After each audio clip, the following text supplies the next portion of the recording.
देवताओं में द्वंद्व हो रहा था। अच्छा, दोनों ही ईश्वरवादी हैं। जो देवताओं के दो दल हो गए थे, दोनों ही ईश्वरवादी हैं, भगवान को मानने वाले दोनों हैं, पर इनमें भी झगड़ा हो गया। एक कहता है कि भगवान प्रार्थना सुनेंगे तभी समस्या का समाधान होगा। दूसरा दल कहता है हम भी यही मानते हैं, पर भगवान से जाकर प्रार्थना तो की जाए, किंतु भगवान मिलेंगे कहां? तो एक ने कहा कि क्षीर सागर में, दूसरे ने कहा कि नहीं नहीं, बैकुंठ में।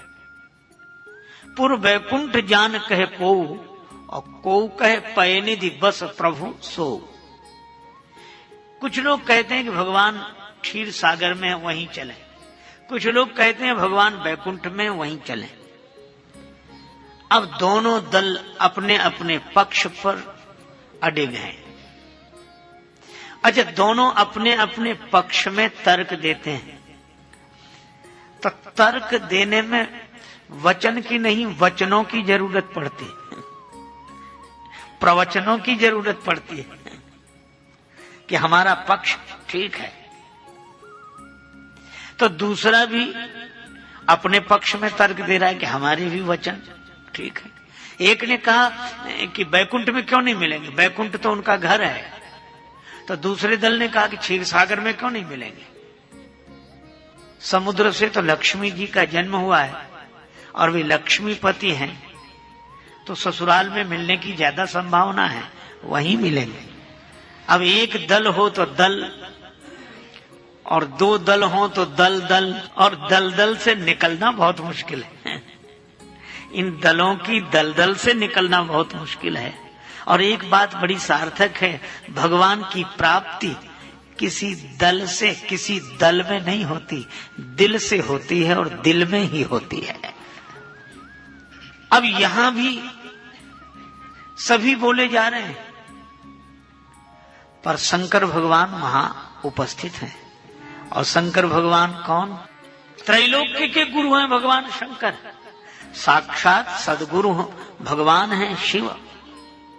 वंदे बोधमयम नित्यम गुरुम शंकर रूपिणम। पर शंकर जी चुपचाप बैठे, कुछ नहीं बोल रहे हैं। तो पार्वती माता ने यह कथा सुनने के बाद में एक दिन शिव जी से पूछा कि वो लोग झगड़ा करते रहे, आपस में लड़ते रहे, और आप बोले नहीं। शंकर जी बोले ये झगड़ने वाले किसी की सुनते कहां हैं, वो तो अपनी सुनाते हैं। ये उलझने वाले, सुलझाने वालों को मौका ही नहीं देते हैं। शंकर जी बोले हमें मौका मिलता तब तो बोलते हैं। तो आप अवसर की प्रतीक्षा में क्यों थे? का अवसर से किया गया कार्य ही सफल होता है। उचित अवसर पर उचित ढंग से कार्य किया जाए। तो मौका मिल गया, जब ये लड़ते लड़ते थक गए, तब कहा कि हमारी बात ठीक है।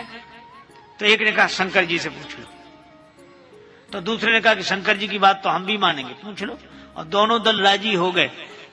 तब पार्वती जी ने कहा कि आपको भी बहुत से प्रवचन देने पड़े होंगे, तब ये समझे होंगे। शंकर जी बोले ना, उलझना हो तो बहुत वचनों की आवश्यकता पड़ती है, और सुलझना हो तो एक वचन काफी है। और इसीलिए शंकर जी कहते हैं ये वचनों में उलझे थे, वचनों में उलझे थे, प्रवचनों में उलझे थे। और नायम आत्मा प्रवचने न लभ्यो। भगवान शंकराचार्य कहते हैं शब्द जालम महारण्यम चित्त भ्रमण कारणम। विवेक चूड़ामणि में ऐसा कहा, शब्द जालम महारण्यम। श्री तुलसीदास जी कहते हैं विनय पत्रिका में, वाक्य ज्ञान अत्यंत निपुण भव पार न पावे कोई, निसिगृह मध्य दीप की बातन तम निवृत्त नहीं होई। तब शिव जी ने कहा क्या? यहां भी बस वही बात है, केवल एक वचन है।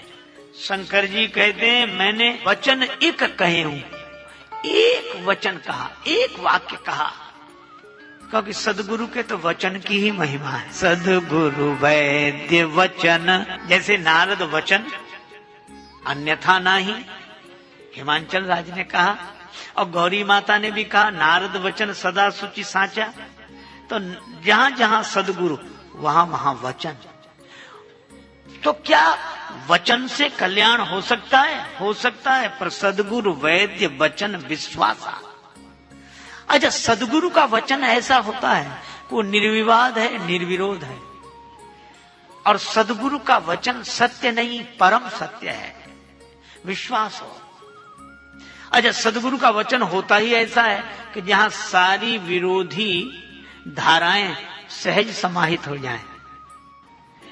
जिसकी बात कोई कोई माने वे विद्वान है, पर जिसकी बात सब सहजता से स्वीकार कर लें वो सदगुरु हैं। निर्विरोध, निर्विवाद, सत्य। शंकर जी ने एक वचन कहा, अवसर पाए वचन एक कहे।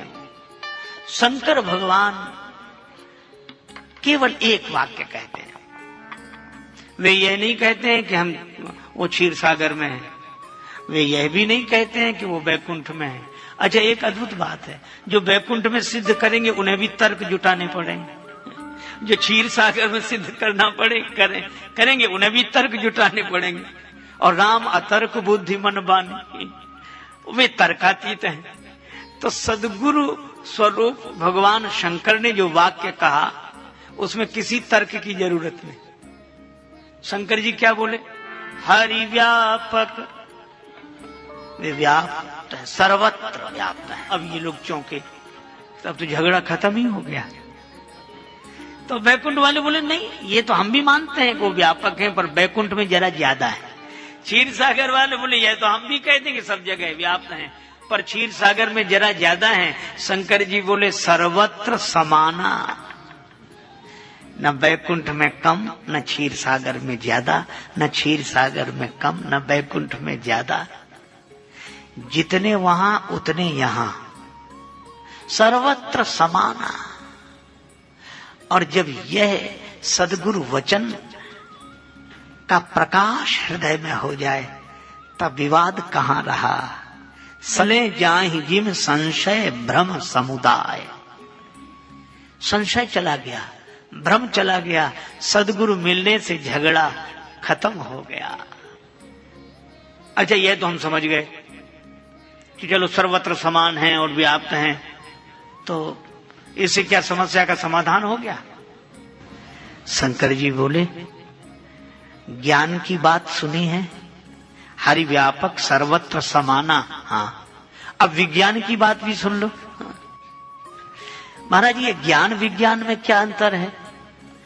किसी तत्व को जान लेना कि वह कहाँ है, यह ज्ञान है, और उसे वहां से प्रकट कर लेना यह विज्ञान है। जान लेना ज्ञान है, प्रकट कर लेना विज्ञान है। तो सर्वत्र समान रूप से है। हाँ, तो कहां मिलेंगे? शंकर जी बोले कहां नहीं मिलेंगे।